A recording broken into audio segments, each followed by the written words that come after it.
자, 이어서 경제 이야기 조금 더 나눠보도록 할게요. 지금 뭐 이제 경기 침체 우려라는 부분도 시장을 네. 어느 정도 좀 투심을 짓누르는 요소로 작용을 하고 있거든요. 침체와 순항이 공존하는 현 미국 시장입니다. 네네. 과연 경기 연착륙이 가능할 거라고 보십니까? 이제 연착륙의 정의가 뭐냐가 더 중요한 것 같아요. 네. 그러니까 연착륙이라는 게 그러니까 뭐 다 좋아져요. 이게 연착륙이 아니라 그러니까 하드 랜딩이 아닌 소프트 랜딩. 그러니까 랜딩은 랜딩이잖아요. 네. 그러니까 부상하는 게 아니라 떨어지는 건데 천천히 떨어지느냐 아니면 부상하느냐 이거잖아요. 저는 하드 랜딩은 아닐 것 같고요. 네. 소프트 랜딩의 가능성을 조금 더 높게 보고 있습니다. 그러니까 결국에는 고용 시장이 지금 실업률이 반세기 최저거든요. 여기서 올라가더라도요. 그래도 고용 실업률이 그렇게 많이 높아질 것 같지는 않거든요. 그럼 뭐 4%대 중반, 5% 초반 이렇게 올라가더라도 과거의 경기 침체 국면에 겪었던 그 정도의 충격하고는 좀 다를 것 같아요. 그랬을 때는 이걸 견뎌낼 수 있는 힘이 있는 거고, 두 번째는 금리 인상을 많이 했기 때문에 침체가 올 수 있다 이런 논리거든요. 근데 금리 인상을 많이 했기 때문에요. 역설적으로 내릴 수 있는 금리도 많습니다. 예, 그러면 연준에서는 예를 들어서 말씀하셨던 것처럼 침체에 대한 우려가 커졌을 때는 이걸 밑에서 받쳐줄 수 있는 그런 정책들을 쓸 수 있는 총알이 많이 남아있겠죠. 그런 면에서 저는 연착륙의 가능성 쪽을 조금 더, 그러니까 소프트 랜딩, 그러니까 만약에 오더라도 마일드한 경기 침체 이런 쪽으로 조금 좀 비중을 두는 게 맞지 않나 싶습니다. 경기 침체를 대비는 해야 될 것 같아요. 그렇습니다. 네. 근데 과거에 있는 그 강한 침체들, 네. 뭐 금융위기 이런 거하고는 좀 차원이 다른 얘기인 것 같고요. 아마 침체가 오더라도 짧고 그 충격이 예전보다는 조금 덜한 그런 형태의 침체가 아닐까 좀 생각을 하고 있습니다. 오건영 팀장님 인터뷰를 하기 전에 유튜브를 많이 보고 왔는데 네네. 이제 현 시점에서는 경기 침체를 어느 정도 좀 대비한 상황이 좀 필요하다. 네네. 그래서 포트 안에 어느 정도의 달러와 금을 좀 비중을 싣고 가는 게 네네. 좋겠다라고 말씀을 하셨는데 연착륙이면은 글쎄요 그 비중이 그렇게 커야 되는 겁니까? 네, 이제 일단 제가 달러하고 금에 대해서도 다른 방송에서도 말씀드렸던 적이 네. 있는데요. 저는 달러를 사세요, 뭐 금을 사세요 이런 관점이 아니라 포트의 일부에 달러나 금을 넣으세요 이제 이런 얘기거든요. 그리고 달러와 금이라는 거는 하나하나가 다 이제 예를 들어 달러 같은 경우는 보험의 의미입니다. 그러니까 이제 달러 사라는 얘기는 이제 환율이 오를 거란 얘기가 이게 아니고요. 네. 어떤 관점에서 접근하는 거냐면 달러는 참 독특해서요. 다른 자산이 다 무너져 낼 때 혼자 뛰어요. 다른 자산이 반토막 나면 혼자 더블되거든요. 참 달러는 독특한 겁니다. 네. 뭐하고 되게 비슷하냐면 보험하고 비슷하죠. 굉장히 슬프지만 보험이라도 있으니까 다행인 거죠. 그러니까 달러도 마찬가지입니다. 내 포트폴리오에 보험으로서 존재하는 거죠. 다른 거 다 무너지고 있을 때 혼자 튀어주면서 밑을 받쳐주는 구조잖아요. 그러네요. 그럼 이제 우리가 생각할 건 뭐냐면 보험이라는 거는 어느 정도 금액으로 가입을 하면 좋을까? 저도 월납 보험을 하더라도 이게 뭐 한 달에 100만 원, 200만 원 이렇게 안 하지 않습니까? 그래서 소액 적립식으로 조금씩 보험을 한다고 생각하고 쌓아가라고 말씀드리는 게 달러 투자나 금 투자의 핵심이 됩니다. 조금만 더 첨언드려서 금 투자 같은 경우는 언제 바라보셔야 되냐면 이제 금값 뛴다고 이게 아니라 금이라는 자산이 눈을 뜰 때가 있어요. 언제 눈을 뜨냐면 짧게만 말씀드리면 미국의 성장이 둔화가 되고 그 성장의 둔화를 바라보면서 금리를 낮출 때 금이 눈을 번쩍 뜨게 됩니다. 달러가 약세가 되면서. 네. 그래서 직관적으로 이 질문이 되는 거잖아요.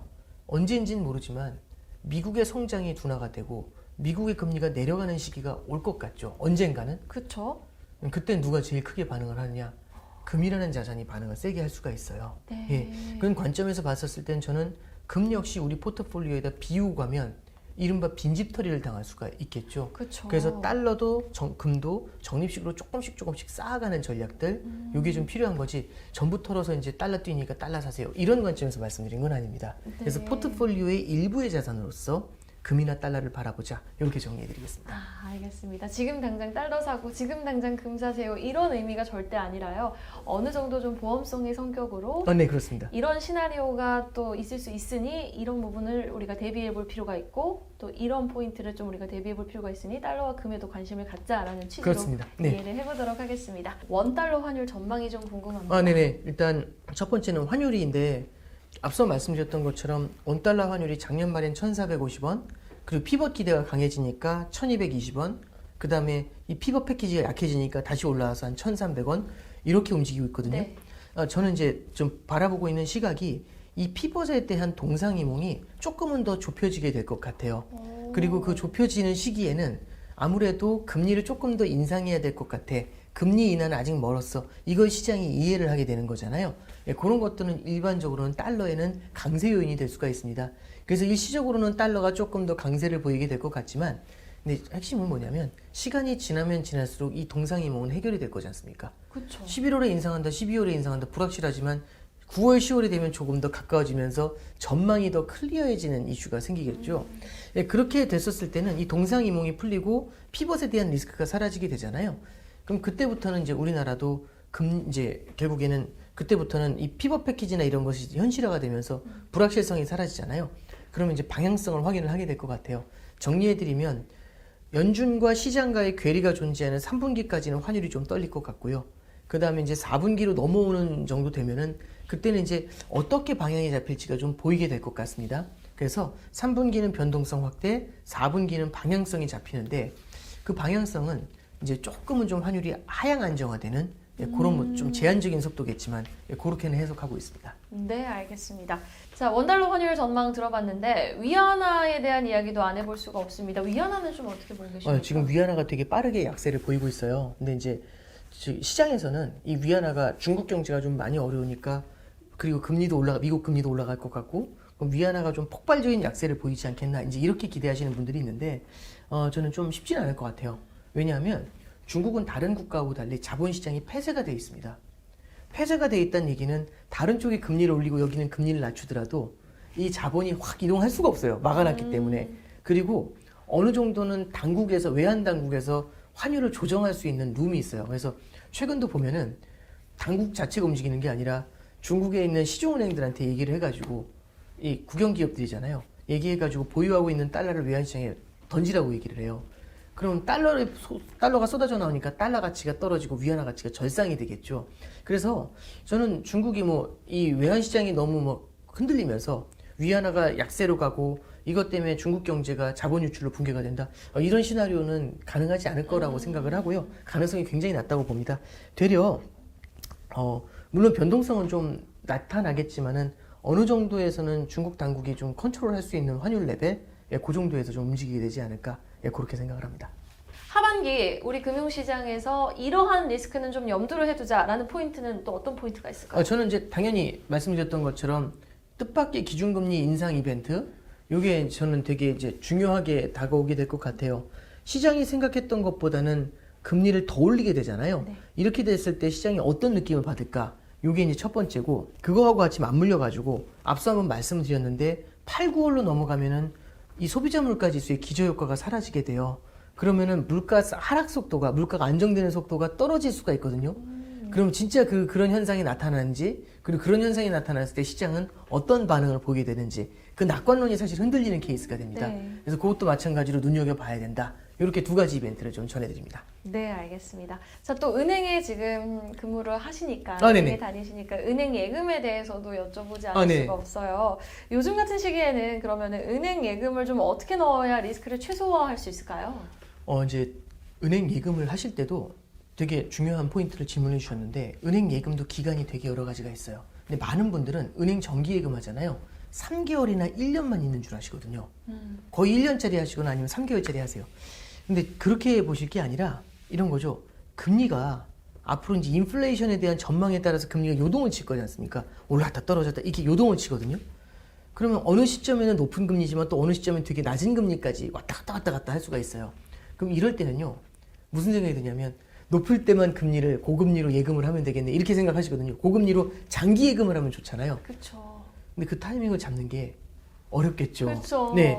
그래서 이제 말씀드리고 싶은 건 이런 고금리의 타이밍을 잡으려면 예금을 하실 때에도 기간을 나누시는 게 좋아요. 3년짜리, 1년짜리, 3년짜리, 그러니까 3개월짜리, 1년짜리, 3년짜리 이렇게 여러 개로 나눠 놓으시면 예금을 그럼 그렇죠. 여러 개로 들어야 되는 거죠? 그렇죠. 그래서 예금도 분산 투자 이런 얘기인데 여기까지 딱 들으시면 무슨 말도 안 되는 이런 거죠. 왜냐하면 그나마 안전한 것도 왜 분산 투자야? 예금의 금리가 지금은 요동을 치고 있잖아요. 불과 몇 년 전만 해도 금리가 바닥에 붙어서 움직이질 않았을 때는 예금을 왜 분산 투자합니까? 그쵸. 다 똑같은데 1년짜리부터 3년까지 다 금리가 똑같은데 지금 이렇게 움직이고 있죠. 그러면 이럴 때는요. 고점에서는 예금 금리가 높은 애를 갖다가 장기로 잡아둘 필요가 있겠죠. 그래서 우리가 예금을 할 때는 단기 예금과 장기 예금을 할 수 있는 풀을 만들어서 금리가 올라오고 있을 때는 장기 예금 쪽으로 조금 전환을 해주고 그렇죠? 그리고 나머지 단기 예금은 우리가 일상적인 쓰임새로 사용하는 쪽으로 그렇게 플랜을 좀 짜가면 좋겠죠. 그래서 네. 예금도 분산 투자가 필요하다 이렇게 말씀드립니다. 네, 알겠습니다. 예금도 분산 투자가 필요하다라고 말씀을 해주셨습니다. 분산 투자에도 4가지 방법이 있다고 예. 강조를 해주시고 계세요. 네네. 어떤 방법이 있는 겁니까? 일단 분산 투자하면은 우리가 일상적으로 생각하는 게 주식 채권 나눠 사라고 이게 1번이잖아요. 그렇죠? 근데 이제 주식 채권만 나누는 게 아니라 주식 내에도 선진국 주식과 이머징 주식이 있죠. 그 다음에 채권 내에도 선진국 채권과 이머징 채권이 굉장히 다양하거든요. 그래서 주식 채권이라는 자산의 분산도 되게 중요하지만 주식 내에서도 어디에 투자할지를 보는 것도 되게 중요하고 채권도 어느 채권을 사야 될지도 되게 중요하거든요. 그래서 종목을 나누는 것도 되게 필요합니다. 그리고 이게 종목하고 그냥 섹터만 나눴다고 되는 게 아니라 이게 오늘 시점이 또 고점일 수도 있잖아요. 그래서 얘를 갖다가 적립식으로 나눠 들어갈 수 있는 기간 분산에 대한 투자도 필요하겠죠. 그래서 3가지 분산을 말씀드렸고 마지막 하나가 남습니다. 우리는 투자를 할 때 일반적으로 원화 베이스로 투자를 하죠. 네. 근데 시장이 흔들릴 때는 달러가 강해질 수 있습니다. 그래서 다른 통화를 조금은 담는다는 관점에서 통화 분산도 마찬가지로 필요하겠다 이렇게 정리해 드립니다.